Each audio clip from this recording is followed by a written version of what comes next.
Chers fidèles du micro-missionnaire, bonjour et bienvenue sur votre chaîne. Voilà, aujourd'hui nous célébrons la fête de l'Épiphanie. Épiphanie, ça veut dire la manifestation de Dieu, l'apparition de Dieu.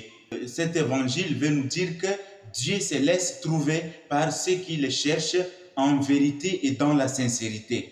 Voilà que ces mages qui sont des païens, qui sont venus de l'Orient, qui sont venus d'ailleurs, qui sont des étrangers, mais ils se mettent vraiment dans leur cœur les désirs profonds et sincères de vouloir rencontrer cet enfant qui vient de naître. Et voilà que le Seigneur les conduit avec une étoile pour leur montrer là où il y a le petit enfant. Et c'est là-bas qu'ils vont partir pour se prosterner et pour l'adorer.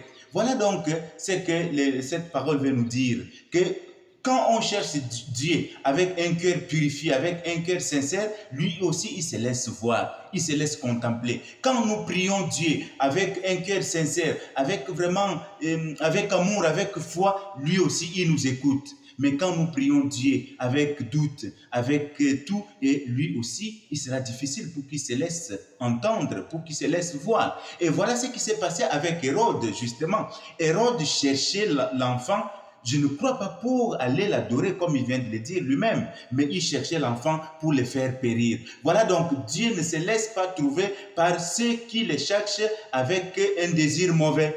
Quand tu cherches Dieu avec un cœur pur, avec un désir clair, sincère et bon, le Seigneur aussi se laisse trouver et se laisse rencontrer. C'est pourquoi, chers frères et sœurs, aujourd'hui, par cette méditation, je voudrais concentrer l'attention sur le thème de la foi et la raison. Pourquoi? Parce que beaucoup pensent que ceux qui vont à l'église, ceux qui vont à la recherche de Dieu sont des pauvres, des marginalisés, sont des personnes qui n'ont rien à faire, sont des personnes qui n'ont pas l'intelligence, ils ne sont pas des scientifiques, ce sont des gens pareils. Non, mes frères. Non, mes frères. Devant Dieu, nous sommes tous pauvres. Devant Dieu, nous sommes tous des apprentis, car il n'y a que Dieu qui possède tout d'une manière parfaite et aussi définitive.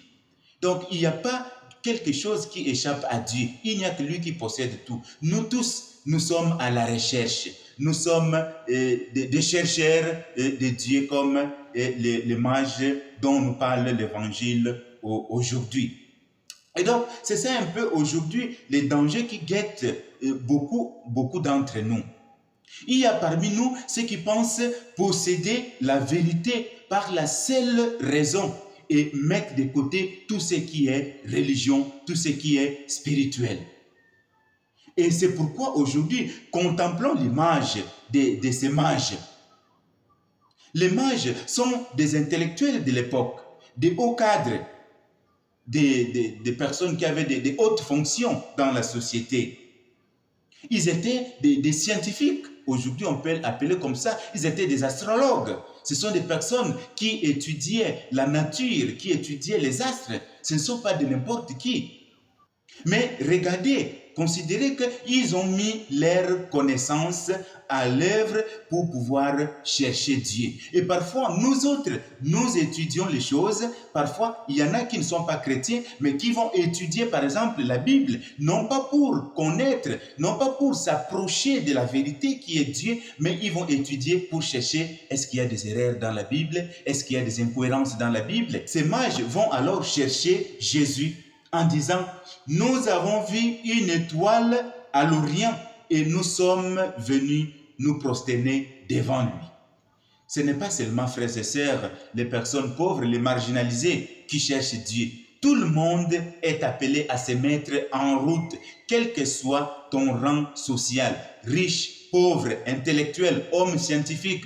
Tous, nous devons nous mettre en route avec simplicité, avec humilité pour chercher à nous approcher de la vérité qui est Dieu.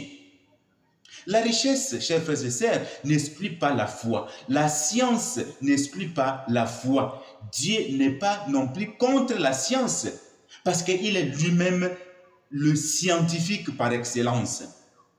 La foi et la science nous permettent de chercher Dieu. Je sais, c'est pourquoi je crois, et je crois, c'est pourquoi je sais. Parce que si quelqu'un ne sait pas pourquoi ce pourquoi il croit, il sera comme certains pasteurs qui s'agitaient dans les réseaux sociaux pendant que les chrétiens célébraient la fête de Noël. Il y en a qui s'agitaient dans les réseaux sociaux pour dire que voilà, la Noël n'est pas la fête chrétienne, c'est une fête païenne et ainsi de suite. Voilà. Donc, et quelqu'un qui ne sait pas pourquoi il croit, il peut dire que voilà, ce que ces pasteurs disent, c'est vrai. Non, mais ce n'est pas vrai. C'est faux et archi faux. Et même les chrétiens eux-mêmes savent que Jésus n'est pas né le 25 décembre.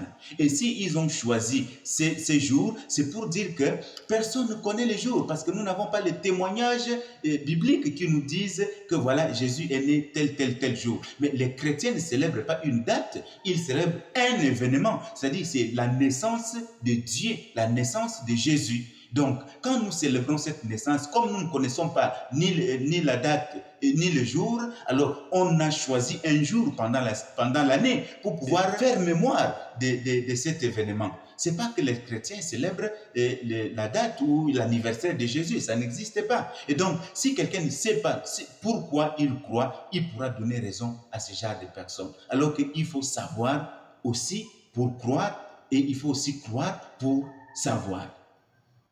Chers frères et sœurs dans le Christ, faisons comme le mage. Mettons-nous en chemin comme de pèlerins de l'espérance. Allons-y avec tout notre bagage intellectuel, notre richesse. Offrons-les à Dieu comme le mage. Ne soyons pas bouleversés négativement comme Hérode qui a voulu mettre en œuvre sa ruse simplement pour nuire et pour détruire. Ces mages qui sont des étrangers nous montrent qu'il ne suffit pas de dire que nous sommes de la race d'Abraham, mais il faut agir avec foi comme Abraham. Il ne suffit pas de dire que Dieu est grand, Dieu est grand, Dieu est grand, mais non, il faut considérer les autres comme frères et sœurs, comme enfants de ce même Dieu grand et qui est Père de nous tous. Donc, en ce dimanche, chers frères et sœurs, la parole de Dieu nous invite, comme les mages, à nous mettre en route. Mettons-nous en route. Ne restons pas ni dans nos maisons, ni dans nos chambres, ni dans nos mentalités fixistes, mais mettons-nous en route pour petit à petit découvrir la vérité, découvrir Dieu qui nous parle et qui nous guide et qui nous conduit. Et avec une petite étoile, avec la lumière de la foi, alors nous pouvons atteindre la vérité tout entière. Bon dimanche à tout le monde.